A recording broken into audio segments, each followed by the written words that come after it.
Buenas tardes, amigos. Hoy estamos en la casa de don Héctor Salvador, una de las personas más conocidas del pueblo de Palpa. Bueno, don Héctor, quisiera hacerle unas preguntas. ¿Quiénes eran los antiguos dueños de Palpa? Ya.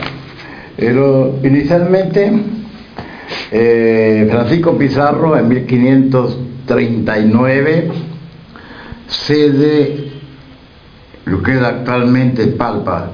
Le da a los padres dominicos desde Pasamayo hasta Lumbra. Y en 1541 vienen el padre Fray Tomás de San Martín y otro que en estos momentos no recuerdo su nombre, directamente el año 1541 a sembrar caña de azúcar. Como lógico, vino con más gente porque le daban, los conquistadores le daban a aquel lado tierra, también le daba esclavos, porque los nativos que ellos llamaron indios pasaron a ser esclavos, ¿no? También había negros, por supuesto, ¿no? Entonces los primeros dueños son el convento de Santo Domingo, que esa propiedad lo ejerce hasta pasado 1860. Yo tengo documentos de ese entonces que ya hasta ahí el convento arrendaba a diversas personas, como por ejemplo, entre otros que recuerdo, entre otros, porque en estos momentos no me acuerdo todos, Benjamín Helguera, Benjamín Roca, Benjamín Vizquerra, lo mismo Ocada, y otros que en estos momentos me he olvidado, que fueron arrendatarios. Esos fueron los dueños. Y entonces el convento tenía un sistema de arrendamiento que se llamaba infitesis.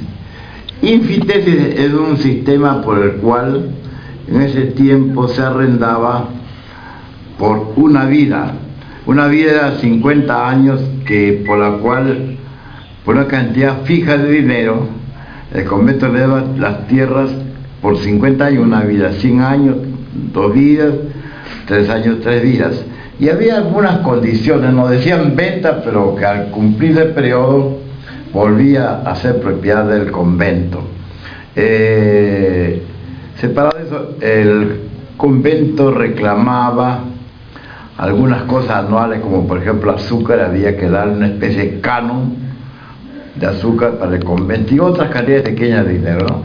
Entonces, para terminar con la pregunta, los dueños de Hacienda siempre fueron el convento de Santo Domingo, hasta que lo pierden ya casi cuando entran los Vizquerras, ¿no? Y cambia el sistema, ¿no?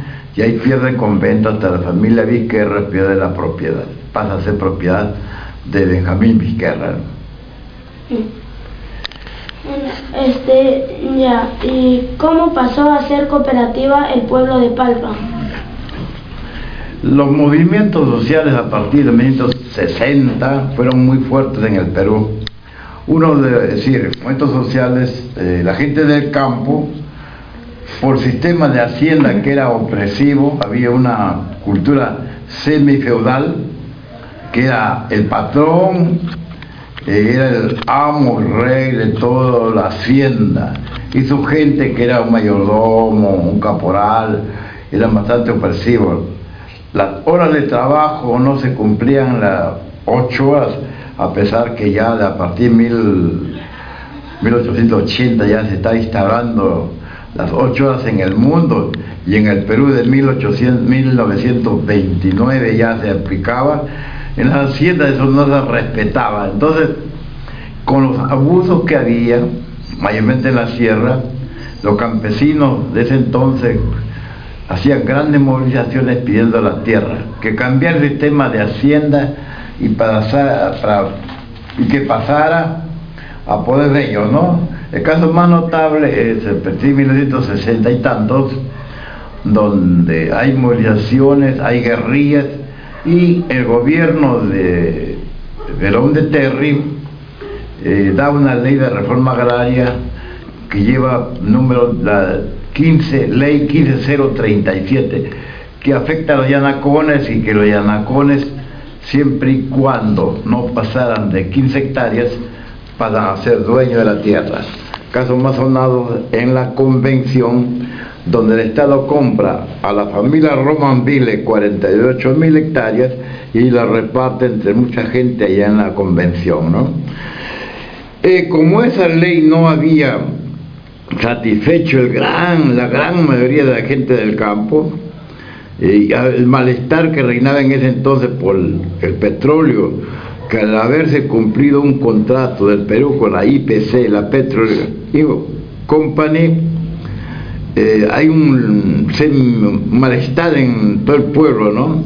Entonces había por un lado el petróleo, por otro lado la tierra, y este motivo, los gobiernos a no cumplir las promesas electorales que hacían, y en el caso de Belaúnde hace un contrato nuevamente leonino en contra del pueblo peruano, y que se levanta el general Velasco Alvarado el 3 de octubre de 1968 y da un golpe de Estado, saca al gobierno de Belaúnde y en 6 días recupera el petróleo para el Perú, y un año después da la ley de reforma agraria. La ley de reforma agraria, que fue una de las leyes más radicales del mundo, afecta a todas las grandes haciendas y se comienza a trabajar en un sistema cooperativo. El sistema cooperativo era cooperativas agrarias de producción en la costa, cooperativas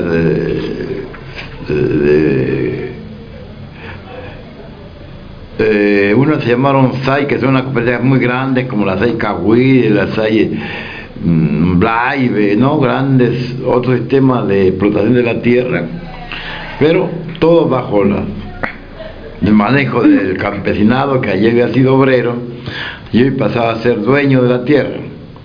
Lamentablemente, por diversos factores, donde parte tiene la culpa el mismo campesino, parte de la situación política, parte de los profesionales que vinieron a manejar las empresas, porque el campesino no sabía manejar una empresa, entraron a la corrupción por una parte, y fue uno de los factores para que las cooperativas fracasaran. Después se cambió el sistema cooperativo y se ha entrado últimamente a la parcelación que todos conocemos. Tercera pregunta. ¿Cómo fue la lucha que enfrentó el campesinado para llegar a ser dueños de sus tierras? Ya. El primer motivo, como te dije antes en la pregunta anterior, fue el estado de abuso que se había en las haciendas, y a partir de 1929 hubieron grandes movilizaciones en los centros cañeros principalmente, donde hubo muertos, ¿no?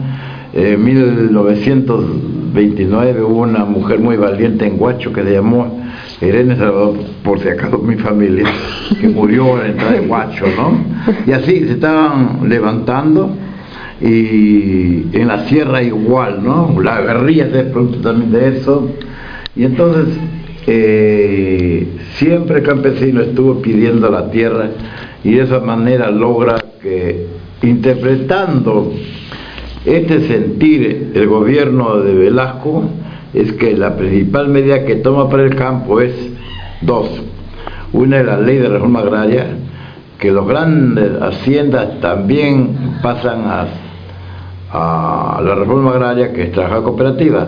Otra ley de importancia que fue dado también fue la ley de aguas.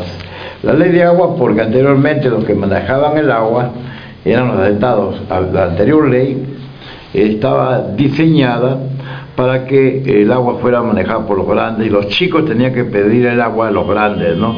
Con la nueva ley de aguas, que parece que era 7752, ley 7752, cambió la forma de manejar el agua, que permitió que las cooperativas tuvieran agua. Entonces las grandes luchas fueron del campesinado, que luchó por la tierra, tanto como te digo, marcha, huelgas, ¿no? Hasta consiguió Velasco dar la tierra. Bueno, ¿de qué manera afectó el gobierno de Velasco Alvarado con relación al campesinado? Ya. El gobierno de Velasco dio un vuelco total a cómo era el tratado del campesinado. O sea, el campesinado era semi-esclavo en las haciendas.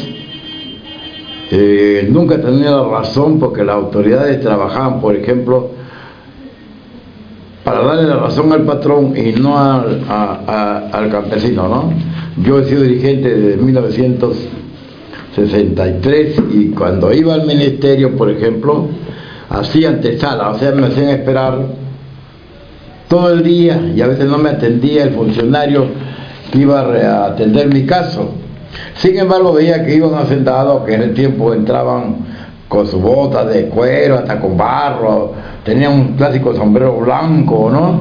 Y ellos sí, 5 minutos entraban, la atendían. Y yo veía cómo la atendía y a mí atendía. Cuando entra el Velasco Alvarado, se cambia la tortilla. Y los que ayer fueron señores hacían antesala y los dirigentes entrábamos directamente a hablar con las autoridades para las reclamaciones que hacían. O sea, Velasco fue un gobierno nacionalista que sí atendió el pedido del campesino. Se ha hablado mucho, se ha satanizado lo que fue Velasco, pero Velasco fue un verdadero nacionalista que atendió a los más pobres. Lo que afectó a los grandes, los hacendados, las grandes empresas, los bancos, las empresas sí lo afectó. Pero al pobre le dio razón. Lamentablemente ya eso se ha olvidado, lo que hemos conocido como yo. Sin ser muy velasquista, creo que Velasco hizo un gran papel para el campesinado. Y el campesinado no supo valorar eso, no supo manejar las empresas, ¿no? Es decir, él también fue la causa de la caída de las cooperativas, coludido con los gerentes de turno, porque los gerentes le enseñaron a robar. Cuando vinieron a administrar las cooperativas, el dirigente que nombraron no sabía